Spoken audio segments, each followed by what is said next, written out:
Although most kids will be back at school this week, imagine their disappointment if they turned up at the classroom only to discover that the teacher wasn't there and they had to go home. It'd just be awful, it'd be devastating. They'd just have to go home and watch telly, eat biscuits.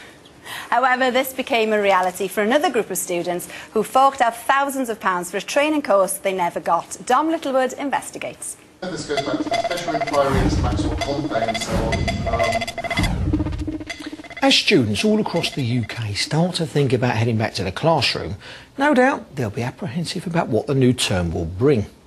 But nothing could have prepared Dwayne Griffiths for the year he was set to encounter after signing up to a £6,000 adult IT course.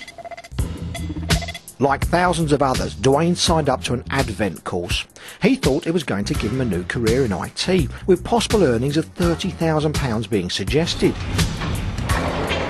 But instead, he's been left feeling pretty desperate about his future. I work as a chef. It's minimum wage. I decided I wanted something better for my family. I wanted to get a career. I wanted to earn more money. Dwayne has 3 small children and currently earns £11,000 a year. He thought he could provide a better life for them by taking out a loan with Barclays Partner Finance, which had entered a formal partnership with Advent.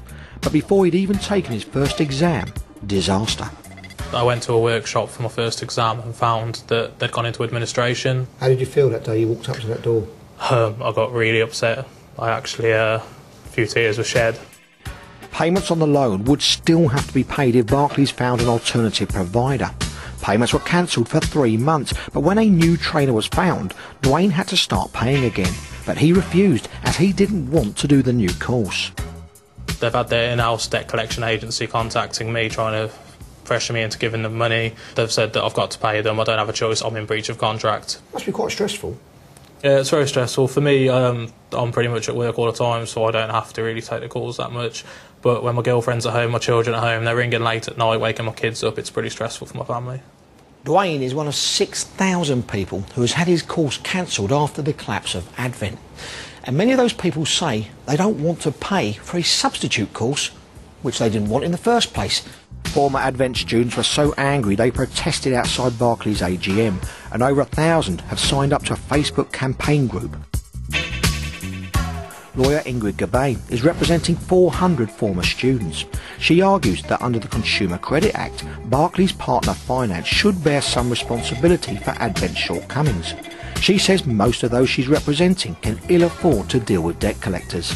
People who are generally in and out of work, many of them are young who don't have any sort of credit, and so they've been left with this debt and no real product, and in many cases it's caused a lot of unhappiness and a lot of stress. With several distance learning schemes going bust over the past few years, there are concerns that the industry is not regulated, with students being left unsupported if things go wrong. Unlike the public sector, which is quite heavily regulated, private training providers aren't subject to any specific regulation. So if things do go wrong, people can't complain to any particular body.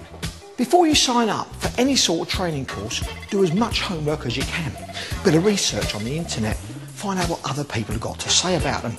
Because bear in mind, a commercial training company can go bust just like any other company can. And if you do find yourself holding a training manual but no course to back it up, the next stage would be to speak to training standards. And if a debt collection agency gets involved, keep a record of every time they contact you. Otherwise, you could end up being bottom of the class. Dom is here, so what do Barclays have to say about this then? Well, they've given us a statement. They say, firstly, on those phone calls from debt collectors, Barclays Partner Finance says that that part of the business was outsourced, but is subject to strict standards, and they were simply informing customers about missed payments. As for the courses, Barclays and the new provider, Computer Teach, have both told us students have been informed and most are happy with their new courses, and that the new alternative courses are of an equivalent standard. Therefore, there is no obligation under the Consumer Credit Act to write these off. And breathe. And breathe. Well, the big